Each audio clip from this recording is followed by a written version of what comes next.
നമ്മളിന്ന് ഡിസ്കസ് ചെയ്യാൻ പോകുന്ന സ്റ്റോക്ക് എന്ന് പറയുന്നത് ഹിറ്റാച്ചി എനർജി ഇന്ത്യ അല്ലെങ്കിൽ പവർ ഇന്ത്യ എന്ന് പറയുന്ന സ്റ്റോക്കാണ്. ഇതിന് 2019 ഇത് നമുക്ക് കമ്പനി ലോഞ്ച് ചെയ്തിരിക്കുന്നത്.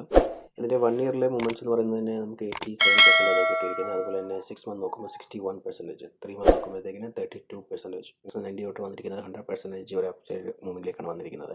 അപ്പോൾ ഇതിൽ ഒരു ഇമ്പോർട്ടൻറ്റ് ലെവൽസ് എന്ന കാര്യം എന്ന് പറഞ്ഞാൽ ഇത് ട്രേഡ് ചെയ്യാൻ പറ്റുന്ന ഒരു ദിവസം തന്നെ നമുക്കിതിനകത്ത് ഒരു 500 തൊട്ട് 1000 പോയിൻറ്റ്സ് വരെ അല്ലെങ്കിൽ മൂവ്മെൻറ്റ്സ് ആണ് ഇതിനകത്ത് ഓൾമോസ്റ്റ് നടക്കാറുള്ളത്. ആ സമയത്ത് നമുക്ക് വേണമെങ്കിൽ ഈ ട്രേഡിൽ ചെയ്യുവാണെങ്കിൽ സിംഗിൾ ലോട്ട് പോലും എടുത്ത് ഒരു വൺ സ്റ്റോക്ക് തന്നെ മേടിച്ചാൽ ചില സമയത്ത് നമുക്ക് ഒരു 1500 1000 റേഞ്ചിലേക്കൊക്കെ ചില സമയത്ത് മാർക്കറ്റ് മൂവ് ചെയ്യുമ്പോൾ വൺ ലോട്ടിൽ തന്നെ നമുക്കത് കിട്ടാൻ സാധ്യതയുണ്ട്. ഇതിൻ്റെയൊക്കെ പി റേഷ്യോ എന്ന് പറയുമ്പോൾ ഒരു 50 റേഞ്ചിന് മേലാണ് വന്നിരിക്കുന്നത്. ചെറിയ റിസ്ക് ഉള്ളൊരു ട്രേഡിംഗ് സെറ്റപ്പാണിത്. ജസ്റ്റ് ഒരു എഡ്യൂക്കേഷൻ പർപ്പസ് വേണ്ടി മാത്രം നമ്മൾ ഈ വീഡിയോസ് ഒന്ന് അപ്ഡേറ്റ് ചെയ്യുന്നേ ഉള്ളൂ. നിങ്ങൾ അനലൈസ് ചെയ്ത് സെൽഫായിട്ട് നിങ്ങളുടെ ഡിസിഷൻ എടുക്കേണ്ടതാണ്.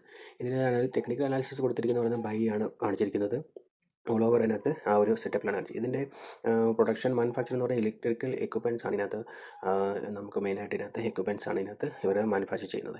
അതുപോലെ തന്നെ ഇനിയിപ്പോൾ നമുക്ക് ചാർട്ടിലൊരു എൻട്രി എക്സിറ്റ് പോയിന്റുകൾ നോക്കുകയാണെങ്കിൽ നമുക്കത് മനസ്സിലാക്കാൻ സാധിക്കുന്ന ലെവൽസൊക്കെ നിങ്ങൾക്ക് മാർക്ക് ചെയ്ത് കാണിച്ചു തരാം. ഓക്കെ, അപ്പം നമ്മൾ ഓൾറെഡി ഇൻഡിക്കേറ്റേഴ്സ് ഇതിനകത്ത് യൂസ് ചെയ്തിരിക്കുന്നതുകൊണ്ടാണ് ഇത് കാണിച്ചു വയ്ക്കുന്നത്. ഇതൊരു ഡേ ചാർട്ടിലേക്ക് നമുക്ക് നോക്കാം.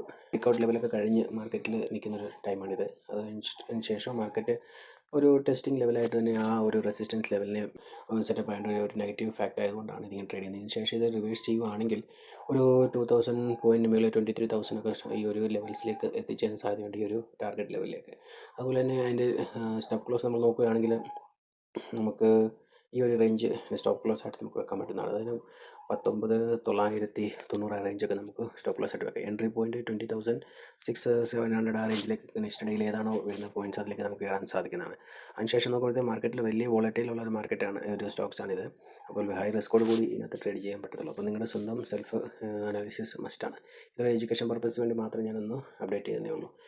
ഇത് ഈ ഒരു സെറ്റപ്പിലൊക്കെ നോക്കുമ്പോൾ തന്നെ ഇൻഡിക്കേറ്റേഴ്സൊക്കെ യൂസ് ചെയ്ത് നോക്കുമ്പോൾ തന്നെ നമുക്ക് നല്ലൊരു എൻട്രി പോയിൻറ്റുകളൊക്കെ കിട്ടുന്ന ലെവൽസുകളൊക്കെ ഇതിനകത്ത് മനസ്സിലാക്കാൻ സാധിക്കുന്നതാണ്. അപ്പോൾ നിങ്ങൾക്ക് നിങ്ങളുടെ അനാലിസിസിലുള്ള സെറ്റപ്പ് ഏതാണെന്ന് വെച്ചാൽ ടൈം ഫ്രെയിമിൽ നിങ്ങൾക്ക് ഇത് അനാലിസിസ് ചെയ്ത് മനസ്സിലാക്കാൻ സാധിക്കും. എൻട്രി ആൻഡ് എക്സിറ്റ് പോയിൻറ്റുകളൊക്കെ അതിന് നിങ്ങൾക്ക് കിട്ടാൻ സാധ്യതയുണ്ട്. ഈ ഒരു 5 മിനിറ്റ് ചാർട്ടിലൊക്കെ നോക്കുമ്പോഴത്തേക്ക് ഈ ഒരു റേഞ്ചൊക്കെ ഒരു കുറേ ദിവസങ്ങൾ ട്രേഡ് ചെയ്തിരിക്കുന്ന സമയങ്ങളൊക്കെയാണ്. അവിടുന്ന് ഒരു മാർക്കറ്റ് അപ് സൈഡിലേക്ക് പോയി 1 ക്യാൻഡിൽ തന്നെ 200 പോയിൻറ്റ് 300 പോയിൻറ്റ്സിൻ്റെ മൂവ്മെൻറ്റ്സ് ആണ് നടക്കാറുള്ളത്. അപ്പം ഹൈ വോളറ്റൈൽ മൂവ്മെൻറ്റ്സ് ഉള്ളൊരു സ്റ്റോക്കും കൂടിയാണ്. അപ്പം സെൽഫായിട്ട് നിങ്ങൾ എടുക്കുന്ന ടൈമിൽ അനാലിസിസ് മസ്റ്റാണ്. അതനുസരിച്ച് നിങ്ങൾ ട്രേഡ് ചെയ്യുക.